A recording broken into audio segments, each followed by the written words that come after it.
வணக்கம் மக்களே, welcome to our YouTube channel. படத்துக்கு போகலாமா? இன்னைக்கு நம்ம திரை விமர்சன நிகழ்ச்சியில் பார்க்க போகிற படம் 2016 துருவங்கள் 16 அப்படிங்கிற ஒரு வெறித்தனமான படத்தை இயக்குன கார்த்திக் நாராயணோட டைரக்ஷனில் இன்னைக்கு வெளியாயிருக்கிற நிறங்கள் 3 படத்தை தான் இன்னைக்கு நம்ம பார்க்க போகிறோம்.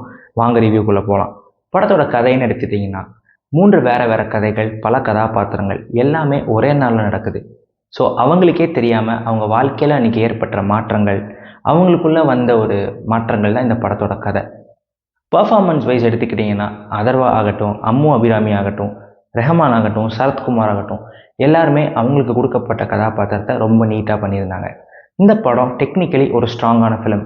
ஜேம்ஸ் பிஜாய் மியூசிக் போட்டிருக்காரு, பிஜிஎம்மில் சூப்பராக பண்ணியிருக்காரு. எடிட்டிங் ஸ்ரீஜித் சராங் பண்ணியிருக்காரு. சினிமோட்டோகிராஃபி டிஜோ டோமி பண்ணியிருக்காரு. இந்த படம் 2 hours ஓடுது. படத்தோட ஃபர்ஸ்ட் ஆஃப் ஒரு மாதிரி ஹைப்பர் லிங்க் ட்ராமா மாதிரி போனாலுமே செகண்ட் ஆஃப் ஸ்டார்டிங்கில் ஒரு மாதிரி லோ ஆகுது. படத்தில் கிளைமேக்ஸ் பார்த்தீங்கன்னா ஒரு மெசேஜ் கொடுக்குற மாதிரி இருக்குது.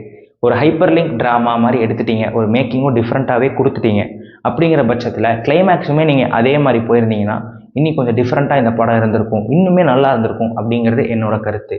இருந்தாலுமே அந்த கிளைமேக்ஸ் போர்ஷனில் சொல்லப்பட்ட மெசேஜ் ஒரு நீட்டான மெசேஜ்.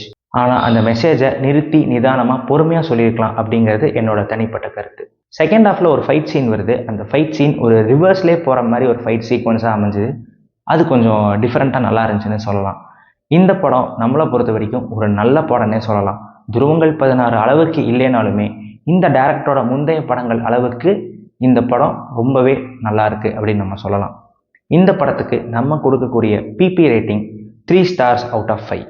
மீண்டும் மற்றும் இதே மாதிரி இன்னொரு திரை விமர்சன நிகழ்ச்சியில் உங்களை காணும் வரை உங்களிடமிருந்து விடைபெறுவது உங்கள் சுதர்ஷன். வணக்கம்.